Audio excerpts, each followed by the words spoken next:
warahmatullahi wabarakatuh. Perkenalkan, nama saya Galen. Saya Gali. Saya dan Gali akan menjelaskan mengenai Kerajaan Goa Talo. Kerajaan Goa atau disebut dengan Kesultanan Goa adalah kerajaan Islam yang berada di daerah timur Indonesia, tepatnya berada di Provinsi Sulawesi Selatan. Kerajaan Goa merupakan kerajaan Islam yang cukup besar dan berjaya pada abad ke-17. Pada saat itu, kerajaan Goa menjadi kerajaan yang memiliki kekuatan militer yang cukup besar serta menjadi pusat perdagangan di Indonesia bagian timur, mulai dari daerah Sulawesi, Maluku, NTT hingga ke Kalimantan. Masyarakat Goa kebanyakan nelayan dan pedagang karena daerah Goa ini terletak di pesisir pantai dan menjadi salah satu jalur perdagangan laut yang cukup strategis yang dilalui oleh para pedagang dari berbagai negeri.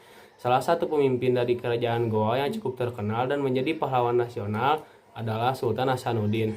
Sultan Hasanuddin menjadi pemimpin Goa yang adil, bijaksana, dan berani. Bahkan Sultan Hasanuddin mampu menyatukan kerajaan-kerajaan kecil di daerah Sulawesi dan bersatu melawan Belanda yang waktu itu menjajah Indonesia. Kerajaan Goa tidak pernah runtuh dan bahkan ada hingga kemerdekaan Indonesia.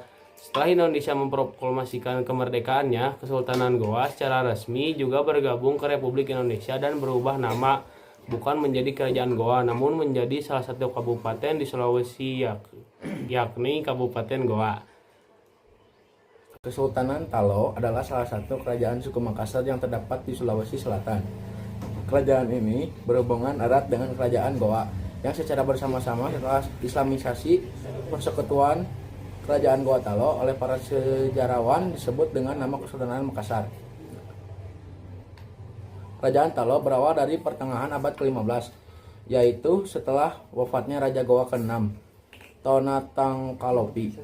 Penerusnya sebagai Raja Goa ke-7 adalah anak tertuanya, Batara Goa Tuminanga Ri Paralekena. Sementara adiknya, Karanglu Sero, memerintah sebagai Raja Talo pertama. Wilayah Kerajaan Talo meliputi Samata, Penampu, Moncong, Lu, dan Parang. Kedua kerajaan Talo dan Goa kemudian terlibat pertempuran dan persaingan hingga Talo terkalahkan. Pada masa pemerintahan Raja Goa ke-10, Toni Paranga Ulaweng, dan Raja Talo ke-4 Daeng Padulu, capailah kesepakatan dua Karaeng Sere Ata, dua raja tetapi satu rakyat, yang mana dengan persetujuan tersebut maka dalam persekutuan itu Raja Goa menjadi Sembaya, raja tertinggi, sedangkan Raja Talo menjadi Tuma Bicara Buta, perdana menterinya dari persekutuan kedua kerajaan tersebut. Sejak saat itu Kerajaan Talo selalu terlibat dan mendukung ekspansi Kerajaan Goa di Sulawesi Selatan dan sekitarnya. Di antara raja-raja Talo yang menonjol adalah Karaeng Matoaya dari 1500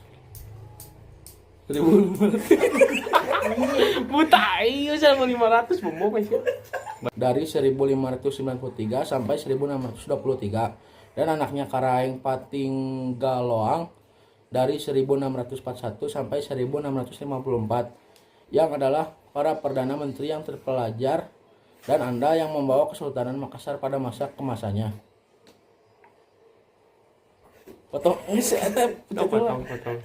Ada beberapa peninggalan dari Kerajaan Goa dan Talo. Yang pertama ada Bala Lompoa. Yang kedua ada Benteng Somba Opu. Yang ketiga ada Benteng Rotterdam. Yang keempat ada Masjid Tua Katangka. Yang kelima ada Kompleks Kuburan Raja Talo dan Goa. Cukup sekian dari saya dan Galih menjelaskan Kerajaan Goa dan Talo. Wassalamualaikum warahmatullahi wabarakatuh.